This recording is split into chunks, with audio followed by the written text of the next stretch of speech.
Dealer Nissan cabang Jemur Sari, Surabaya mengadakan customer experience dengan menggelar acara test drive di restoran Botanica, kawasan Kertajaya pada hari Sabtu 22 Januari. Event ini untuk mengenalkan lebih dekat Nissan Kicks dan Nissan Magnite kepada masyarakat, khususnya warga Surabaya.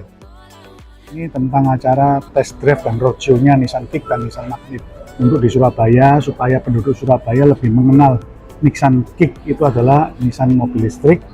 Kalau Nissan Magnite adalah untuk kelas 1000 cc turbo. Kalau Nissan Kicks ini mobil bawa genset. Jadi sebenarnya kita ini bensin masuk ke genset, menghasilkan listrik, listriknya untuk menjalankan mesin. Sedangkan satunya Nissan Magnite ini 1000 cc, bahan bakarnya yang sangat irit dan tenaganya yang besar. Nissan Kicks telah dirilis tahun yang lalu dan dikenal sebagai mobil listrik pertama tanpa perlu mengecas, karena mobil ini punya generator listrik sendiri.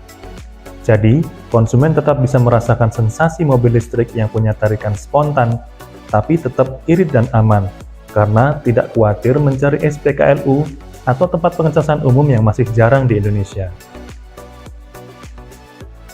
Pada kesempatan kali ini, kami juga ikut menjajal bagaimana rasanya berada di balik kemudi mobil listrik Nissan Kicks. Nissan Kicks sudah mulai dikenal oleh masyarakat Surabaya. Hal ini tercermin dari penjualan Nissan Kicks yang menjadi nomor 2 setelah Nissan Livina. Pada acara ini, banyak pelanggan yang antusias untuk mengikuti test drive, atau hanya sekadar bertanya tentang cicilan atau promo yang ditawarkan. Beberapa customer juga memberikan testimoni setelah melakukan test drive. Nama saya Ayun India. Tadi barusan habis test drive Nissan Kicks, enak. Terus suaranya nggak kedengaran. Jadi waktu kita naik tuh kita benar-benar nyaman waktu ada di dalam. Terus peredaman suara sama peredaman tensi gimana? Enak, nggak kerasa. Jadi tuh benar-benar kita tuh nyaman kalau misalkan kita udah di dalam. Iya, kayak dinaik di studio gitu. Jadi kita benar-benar enak sama nyaman gitu. Kalau joknya itu nggak? Enak sih, keren. Terus fitur-fitur yang di dalamnya juga oke. Kayak anak muda tuh sip lah. Cocoknya juga ya? Ya, cocok. Terima kasih. Sama-sama. Terbaru adalah Nissan Magnite yang menarik perhatian karena desainnya keren dan spesifikasinya cocok dengan medan Indonesia yang punya banyak tanjakan.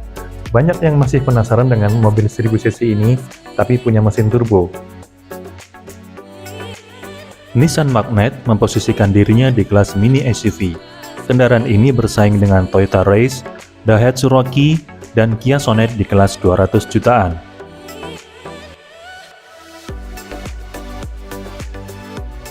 Nah, khusus untuk bulan ini, Nissan Kicks ada promo diskon sumo, yaitu diskon besar lebih dari 50 juta. Bagaimana, berminat? Langsung saja datang ke dealer Nissan Jemur Sari, Surabaya.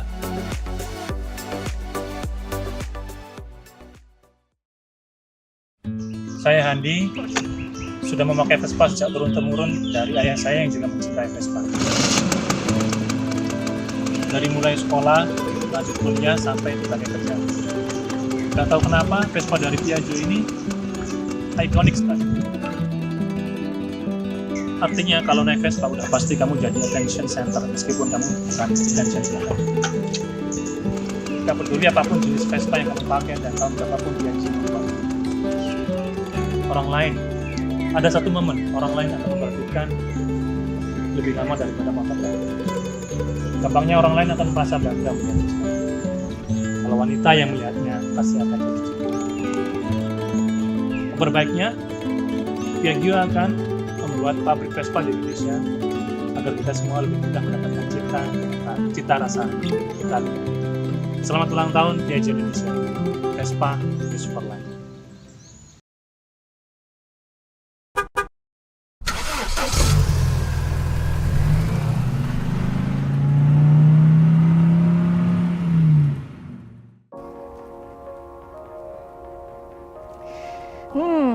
Ngeri banget ya emang ya kalau misalkan ada kecelakaan yang memang sudah sebegitunya membahayakan nyawa. Bisa jadi karena kelelahan, transportasinya, atau bahkan nih dari manusianya. sebenarnya ketika kita mengendarai kendaraan itu tidak hanya sekedar mengemudi saja, asal selamat, asal sampai. Ternyata banyak sekali faktor-faktor di belakangnya yang harus kita ketahui nih. Dari sebenarnya apa saja hal-hal yang bisa bikin kita selamat, kemudian bagaimana cara kita supaya terhindar nih dari human error-nya, dan juga supaya ketika kita berkendara bisa sampai ke tujuan dengan aman dan juga selamat. Dan berbincang-bincang terkait dengan human error, saya di sini Jasfriend, sudah ada teman saya yang tentunya sudah sangat kompeten dan tidak perlu diragukan lagi. Karena apa? Karena saya pada hari ini ditemani oleh teman saya Mas Ahmad Wildan yang merupakan pakar keselamatan transportasi darat. Halo Mas Wildan, gimana kabarnya? Alhamdulillah baik. Alhamdulillah baik. Sebenarnya gimana sih Mas kalau human error itu sendiri? Baik, jadi yang pertama dari data Korlantas Polri, kita mendapatkan lebih dari 80% kecelakaan itu penyebabnya human error. Kemudian hasil investigasi KNKT juga sama kurang lebih. Jadi kita mendapatkan sebagian besar sekitar 80% itu penyebabnya human error. Namun yang perlu dipahami nih, human error itu nggak bisa sama rata semuanya. Jadi kalau pemahaman kita selama ini human error obatnya sosialisasi. Bukan, human error itu ada 3 macam.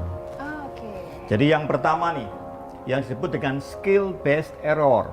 Jadi error yang disebabkan karena seseorang tidak kompeten. Error yang kedua disebut dengan loss of situation awareness. Ini 85% kecelakaan di Australia di jalan tol disebabkan oleh ini. Penurunan kewaspadaan. Di kita juga banyak. Jadi banyak pengemudi kita yang multitasking. Nyetir sambil main HP, telepon, sambil makan, sambil ngerokok dan sebagainya. Ketika sedang melakukan multitasking, dia menurun kewaspadaannya, kompetensinya menurun, kaget, kecelakaan. Yang ketiga ada disebut dengan loss of control, kehilangan kendali.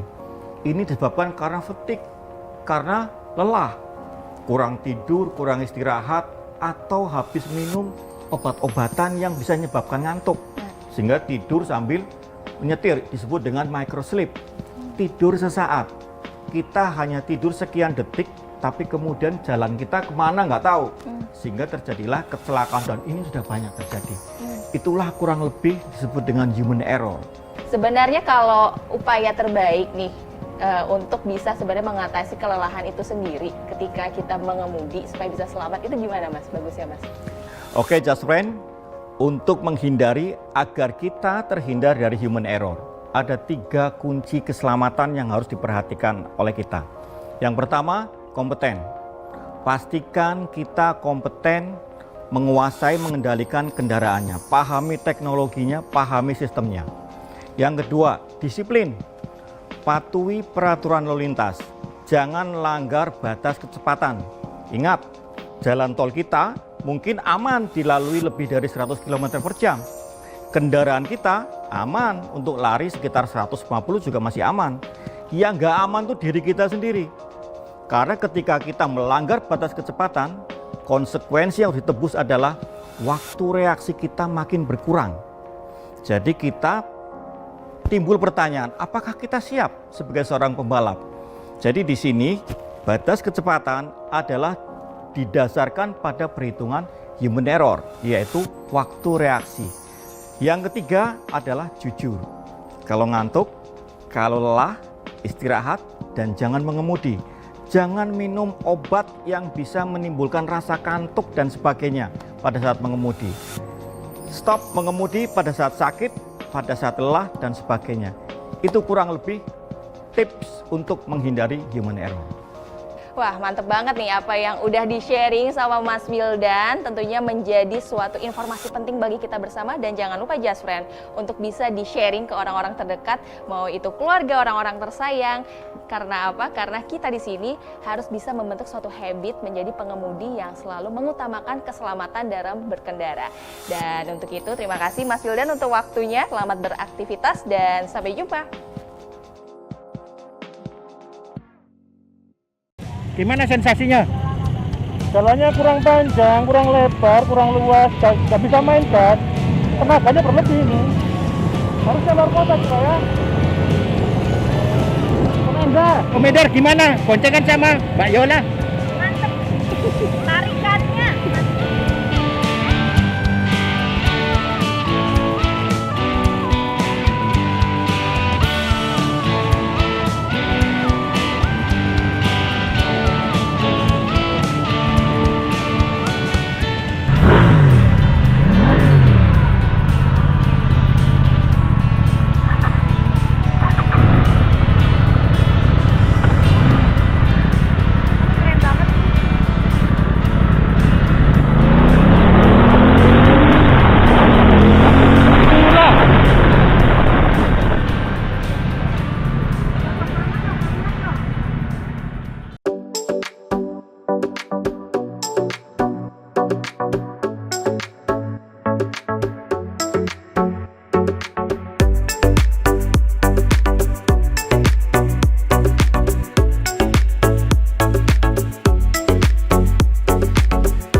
Dealer Nissan cabang Jemur Sari, Surabaya mengadakan customer experience dengan menggelar acara test drive di restoran Botanica, kawasan Kertajaya pada hari Sabtu 22 Januari.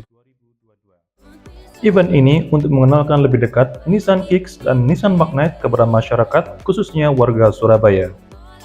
Ini tentang acara test drive dan roadshow-nya Nissan Kicks dan Nissan Magnite untuk di Surabaya, supaya penduduk Surabaya lebih mengenal Nissan Kicks itu adalah Nissan mobil listrik.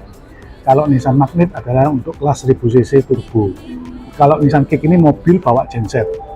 Jadi sebenarnya kita ini bensin masuk ke genset, menghasilkan listrik, listriknya untuk menjalankan mesin.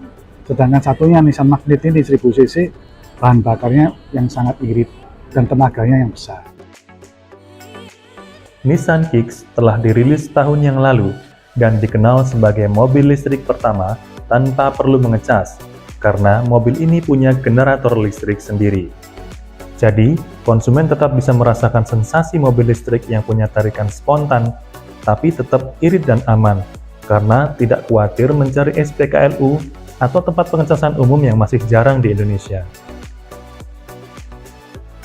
Pada kesempatan kali ini, kami juga ikut menjajal bagaimana rasanya berada di balik kemudi mobil listrik Nissan Kicks. Nissan Kicks sudah mulai dikenal oleh masyarakat Surabaya. Hal ini tercermin dari penjualan Nissan Kicks yang menjadi nomor 2 setelah Nissan Livina. Pada acara ini, banyak pelanggan yang antusias untuk mengikuti test drive, atau hanya sekadar bertanya tentang cicilan atau promo yang ditawarkan. Beberapa customer juga memberikan testimoni setelah melakukan test drive. Nama saya Ayun India. Tadi barusan habis test drive Nissan Kicks, enak. Terus suaranya nggak kedengaran. Jadi waktu kita naik tuh kita benar-benar nyaman waktu ada di dalam. Terus peredaman suara sama peredaman tensi gimana? Enak, nggak kerasa. Jadi tuh benar-benar kita tuh nyaman kalau misalkan kita udah di dalam. Iya, kayak dinaik di studio gitu. Jadi kita benar-benar enak sama nyaman gitu. Kalau joknya itu kan? Enak sih, keren. Terus fitur-fitur yang di dalamnya juga oke. Kayak anak muda tuh sip lah. Ya, cocok. Sama-sama. Terbaru adalah Nissan Magnite yang menarik perhatian karena desainnya keren dan spesifikasinya cocok dengan medan Indonesia yang punya banyak tanjakan. Banyak yang masih penasaran dengan mobil 1000 cc ini, tapi punya mesin turbo.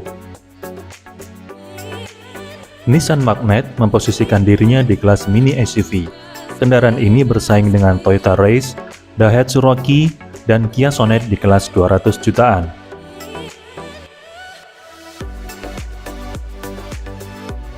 Nah, khusus untuk bulan ini, Nissan Kicks ada promo diskon sumo, yaitu diskon besar lebih dari 50 juta. Bagaimana, berminat? Langsung saja datang ke dealer Nissan Jemur Sari, Surabaya.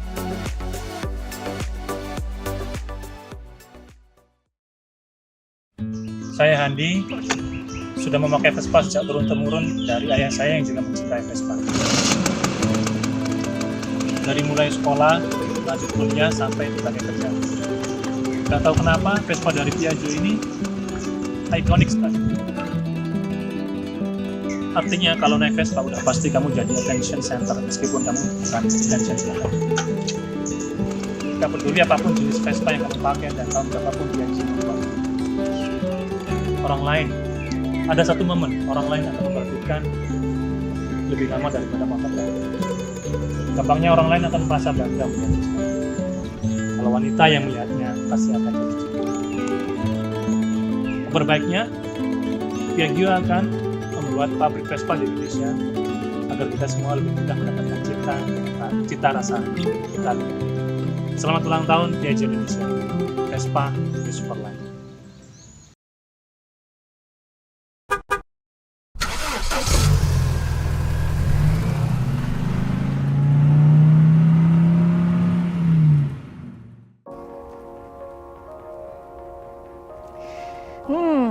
Ngeri banget ya emang ya kalau misalkan ada kecelakaan yang memang sudah sebegitunya membahayakan nyawa. Bisa jadi karena kelelahan, transportasinya, atau bahkan nih dari manusianya. sebenarnya ketika kita mengendarai kendaraan itu tidak hanya sekedar mengemudi saja, asal selamat, asal sampai. Ternyata banyak sekali faktor-faktor di belakangnya yang harus kita ketahui nih. Dari sebenarnya apa saja hal-hal yang bisa bikin kita selamat, kemudian bagaimana cara kita supaya terhindar nih dari human error-nya, dan juga supaya ketika kita berkendara bisa sampai ke tujuan dengan aman dan juga selamat. Dan berbincang-bincang terkait dengan human error, saya di sini Jasfriend, sudah ada teman saya yang tentunya sudah sangat kompeten dan tidak perlu diragukan lagi. Karena apa? Karena saya pada hari ini ditemani oleh teman saya Mas Ahmad Wildan yang merupakan pakar keselamatan transportasi darat. Halo Mas Wildan, gimana kabarnya? Alhamdulillah baik. Alhamdulillah baik. Sebenarnya gimana sih Mas kalau human error itu sendiri? Baik, jadi yang pertama dari data Korlantas Polri, kita mendapatkan lebih dari 80% kecelakaan itu penyebabnya human error. Kemudian hasil investigasi KNKT juga sama kurang lebih. Jadi kita mendapatkan sebagian besar sekitar 80% itu penyebabnya human error. Namun yang perlu dipahami nih, human error itu nggak bisa sama rata semuanya. Jadi kalau pemahaman kita selama ini human error obatnya sosialisasi. Bukan, human error itu ada 3 macam. Jadi yang pertama nih, yang disebut dengan skill based error. Jadi error yang disebabkan karena seseorang tidak kompeten. Error yang kedua disebut dengan loss of situation awareness. Ini 85% kecelakaan di Australia di jalan tol disebabkan oleh ini. Penurunan kewaspadaan. Di kita juga banyak. Jadi banyak pengemudi kita yang multitasking. Nyetir sambil main HP, telepon, sambil makan, sambil ngerokok dan sebagainya. Ketika sedang melakukan multitasking, dia menurun kewaspadaannya, kompetensinya menurun, kaget, kecelakaan. Yang ketiga ada disebut dengan loss of control, kehilangan kendali. Ini disebabkan karena fatigue, karena lelah, kurang tidur, kurang istirahat, atau habis minum obat-obatan yang bisa menyebabkan ngantuk, sehingga tidur sambil menyetir, disebut dengan microsleep. Tidur sesaat, kita hanya tidur sekian detik, tapi kemudian jalan kita kemana nggak tahu, sehingga terjadilah kecelakaan dan ini sudah banyak terjadi. Itulah kurang lebih disebut dengan human error. Sebenarnya kalau upaya terbaik nih untuk bisa sebenarnya mengatasi kelelahan itu sendiri ketika kita mengemudi supaya bisa selamat itu gimana Mas? Bagus ya Mas? Oke Jasfriend, untuk menghindari agar kita terhindar dari human error, ada 3 kunci keselamatan yang harus diperhatikan oleh kita. Yang pertama, kompeten. Pastikan kita kompeten menguasai mengendalikan kendaraannya, pahami teknologinya, pahami sistemnya. Yang kedua, disiplin. Patuhi peraturan lalu lintas. Jangan langgar batas kecepatan. Ingat, jalan tol kita mungkin aman dilalui lebih dari 100 km per jam. Kendaraan kita aman untuk lari sekitar 150 juga masih aman. Yang nggak aman tuh diri kita sendiri. Karena ketika kita melanggar batas kecepatan, konsekuensi yang ditebus adalah waktu reaksi kita makin berkurang. Jadi kita timbul pertanyaan, apakah kita siap sebagai seorang pembalap? Jadi di sini batas kecepatan adalah didasarkan pada perhitungan human error, yaitu waktu reaksi. Yang ketiga adalah jujur. Kalau ngantuk, kalau lelah, istirahat, dan jangan mengemudi. Jangan minum obat yang bisa menimbulkan rasa kantuk dan sebagainya pada saat mengemudi. Stop mengemudi pada saat sakit, pada saat lelah, dan sebagainya. Itu kurang lebih tips untuk menghindari human error. Wah, mantep banget nih apa yang udah di-sharing sama Mas Wildan. Tentunya menjadi suatu informasi penting bagi kita bersama. Dan jangan lupa Jasfriend untuk bisa di-sharing ke orang-orang terdekat, mau itu keluarga, orang-orang tersayang. Karena apa? Karena kita di sini harus bisa membentuk suatu habit menjadi pengemudi yang selalu mengutamakan keselamatan dalam berkendara. Dan untuk itu terima kasih Mas Wildan untuk waktunya. Selamat beraktivitas dan sampai jumpa. Gimana sensasinya? Jalannya kurang panjang, kurang lebar, kurang luas, nggak bisa main gas, tenaganya berlebih ini. Harusnya luar kota juga ya. Komedar gimana? Boncengan sama Mbak Yola? Mantep, tarikannya.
Dealer Nissan cabang Jemur Sari, Surabaya mengadakan customer experience dengan menggelar acara test drive di restoran Botanica, kawasan Kertajaya pada hari Sabtu 22 Januari. Event ini untuk mengenalkan lebih dekat Nissan Kicks dan Nissan Magnite kepada masyarakat, khususnya warga Surabaya. Ini tentang acara test drive dan roadshow-nya Nissan Kicks dan Nissan Magnite untuk di Surabaya, supaya penduduk Surabaya lebih mengenal Nissan Kicks itu adalah Nissan mobil listrik. Kalau Nissan Magnite adalah untuk kelas 1000 cc turbo. Kalau Nissan Kicks ini mobil bawa genset. Jadi sebenarnya kita ini bensin masuk ke genset, menghasilkan listrik, listriknya untuk menjalankan mesin. Sedangkan satunya Nissan Magnite ini 1000 cc, bahan bakarnya yang sangat irit dan tenaganya yang besar. Nissan Kicks telah dirilis tahun yang lalu dan dikenal sebagai mobil listrik pertama tanpa perlu mengecas, karena mobil ini punya generator listrik sendiri. Jadi, konsumen tetap bisa merasakan sensasi mobil listrik yang punya tarikan spontan, tapi tetap irit dan aman, karena tidak khawatir mencari SPKLU atau tempat pengecasan umum yang masih jarang di Indonesia. Pada kesempatan kali ini, kami juga ikut menjajal bagaimana rasanya berada di balik kemudi mobil listrik Nissan Kicks. Nissan Kicks sudah mulai dikenal oleh masyarakat Surabaya. Hal ini tercermin dari penjualan Nissan Kicks yang menjadi nomor 2 setelah Nissan Livina. Pada acara ini, banyak pelanggan yang antusias untuk mengikuti test drive, atau hanya sekadar bertanya tentang cicilan atau promo yang ditawarkan. Beberapa customer juga memberikan testimoni setelah melakukan test drive. Nama saya Ayun India. Tadi barusan habis test drive Nissan Kicks, enak. Terus suaranya nggak kedengaran. Jadi waktu kita naik tuh kita benar-benar nyaman waktu ada di dalam. Terus peredaman suara sama peredaman tensi gimana? Enak, nggak kerasa. Jadi tuh benar-benar kita tuh nyaman kalau misalkan kita udah di dalam. Iya, kayak dinaik di studio gitu. Jadi kita benar-benar enak sama nyaman gitu. Kalau joknya itu kan? Enak sih, keren. Terus fitur-fitur yang di dalamnya juga oke. Kayak anak muda tuh sip lah. Ya, cocok. Sama-sama. Terbaru adalah Nissan Magnite yang menarik perhatian karena desainnya keren dan spesifikasinya cocok dengan medan Indonesia yang punya banyak tanjakan. Banyak yang masih penasaran dengan mobil 1000 cc ini, tapi punya mesin turbo. Nissan Magnite memposisikan dirinya di kelas mini SUV. Kendaraan ini bersaing dengan Toyota Race, Daihatsu Rocky, dan Kia Sonet di kelas 200 jutaan.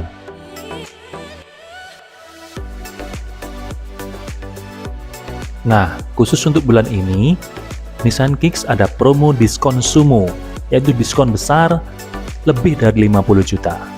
Bagaimana, berminat? Langsung saja datang ke dealer Nissan Jemur Sari, Surabaya.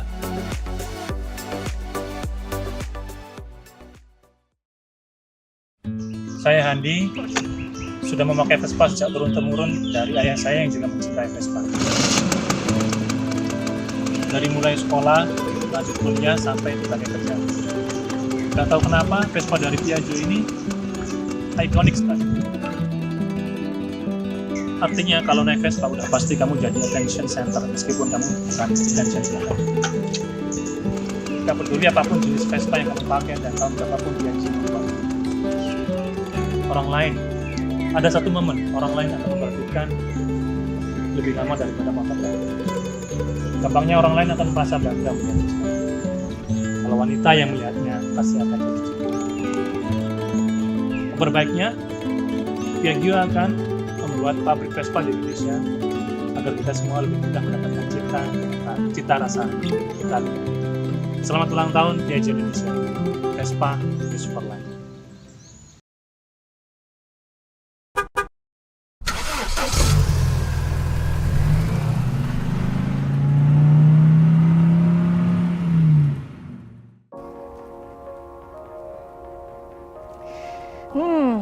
Ngeri banget ya emang ya kalau misalkan ada kecelakaan yang memang sudah sebegitunya membahayakan nyawa. Bisa jadi karena kelelahan, transportasinya, atau bahkan nih dari manusianya. sebenarnya ketika kita mengendarai kendaraan itu tidak hanya sekedar mengemudi saja, asal selamat, asal sampai. Ternyata banyak sekali faktor-faktor di belakangnya yang harus kita ketahui nih. Dari sebenarnya apa saja hal-hal yang bisa bikin kita selamat, kemudian bagaimana cara kita supaya terhindar nih dari human error-nya, dan juga supaya ketika kita berkendara bisa sampai ke tujuan dengan aman dan juga selamat. Dan berbincang-bincang terkait dengan human error, saya di sini Jasren, sudah ada teman saya yang tentunya sudah sangat kompeten dan tidak perlu diragukan lagi. Karena apa? Karena saya pada hari ini ditemani oleh teman saya Mas Ahmad Wildan yang merupakan pakar keselamatan transportasi darat. Halo Mas Wildan, gimana kabarnya? Alhamdulillah baik. Alhamdulillah baik. Sebenarnya gimana sih Mas kalau human error itu sendiri? Baik, jadi yang pertama dari data Korlantas Polri, kita mendapatkan lebih dari 80% kecelakaan itu penyebabnya human error. Kemudian hasil investigasi KNKT juga sama kurang lebih. Jadi kita mendapatkan sebagian besar sekitar 80% itu penyebabnya human error. Namun yang perlu dipahami nih, human error itu nggak bisa sama rata semuanya. Jadi kalau pemahaman kita selama ini human error obatnya sosialisasi. Bukan, human error itu ada 3 macam. Jadi yang pertama nih, yang disebut dengan skill based error. Jadi error yang disebabkan karena seseorang tidak kompeten. Error yang kedua disebut dengan loss of situation awareness. Ini 85% kecelakaan di Australia di jalan tol disebabkan oleh ini. Penurunan kewaspadaan. Di kita juga banyak. Jadi banyak pengemudi kita yang multitasking. Nyetir sambil main HP, telepon, sambil makan, sambil ngerokok dan sebagainya. Ketika sedang melakukan multitasking, dia menurun kewaspadaannya, kompetensinya menurun, kaget, kecelakaan. Yang ketiga ada disebut dengan loss of control, kehilangan kendali.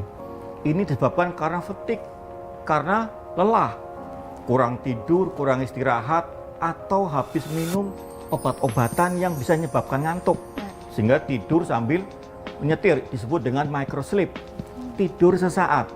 Kita hanya tidur sekian detik, tapi kemudian jalan kita kemana nggak tahu.